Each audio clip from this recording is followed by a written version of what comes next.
Ένα βράδυ που είχε χειμώνα, ήμουνα κι εγώ, να ήμουνα 4-5 χρονών, με είχε πάρει ο πατέρας μου στην εκκλησία και εγώ κάθισα στο σύμφρονο που υπάρχει στο ιερό, σε μια καρέκλα, και αποκοιμήθηκα.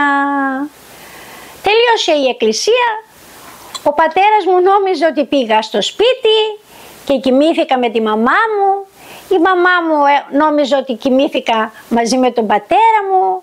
Ξυπνάνε το πρωί, που είναι σταματία, πουθενά ο σταματία. Έρχεται ο πατέρας μου και με βρίσκει μέσα στην εκκλησία να κοιμάμαι.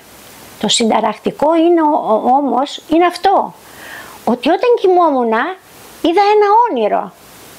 Πάνω από μένα είναι ζωγραφισμένος ο όρθρος και κρατάνε ένα πέπλο που συμβόλιζε τον ουρανό, νομίζω, έτσι πίστευα.